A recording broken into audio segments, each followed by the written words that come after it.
The narcissist's apology arrives wrapped in beautiful words and delivered with convincing emotion.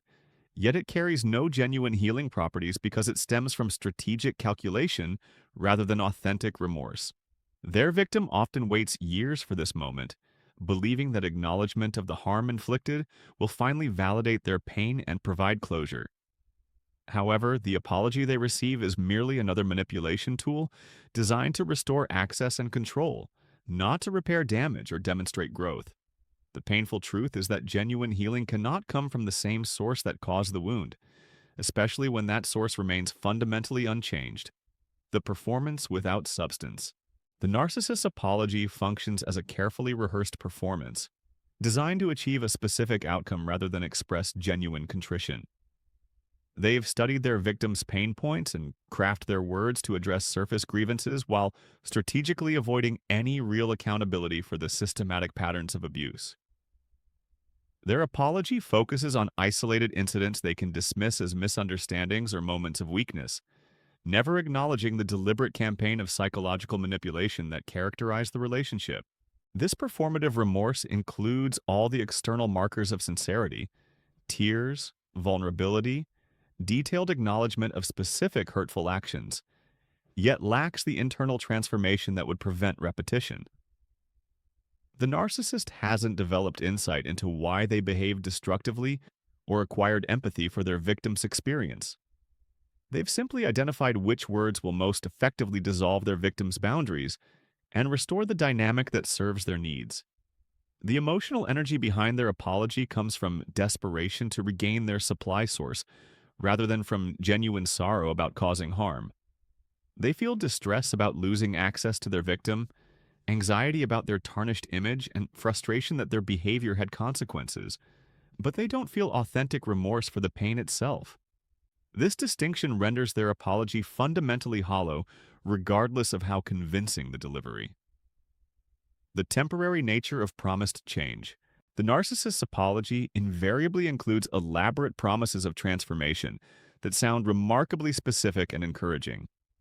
They claim to have achieved profound realizations about their behavior, describe the personal work they've undertaken, and paint vivid pictures of the better person they've become.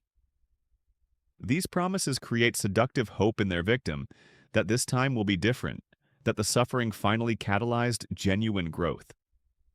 However, these promises of change exist only in the moment they're needed to achieve reconciliation.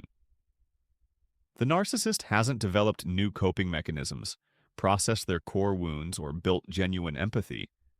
They've simply identified which promises their victim most desperately wants to hear and delivered them with practiced conviction. Once their victim accepts the apology and lowers their boundaries, the promised transformation evaporates like morning mist. The pattern repeats with devastating predictability. The apology works, access is restored, behavior gradually returns to previous patterns, and eventually another crisis necessitates another carefully crafted apology. This cycle can continue for years, with each iteration deepening the victim's trauma while reinforcing the narcissist's belief that apologies are simply tools for managing consequences rather than genuine expressions of accountability. The healing that must come from within. The victim's desperate desire for the narcissist's apology often masks a deeper need: the need to feel that their pain mattered, that their experience was real, and that they weren't crazy for feeling hurt.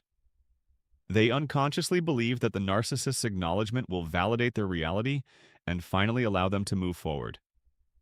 This places their healing in the hands of someone fundamentally incapable of providing it. True healing begins when the victim releases the need for the narcissist's validation and starts trusting their own perception of reality. Their pain was real regardless of whether the narcissist acknowledges it.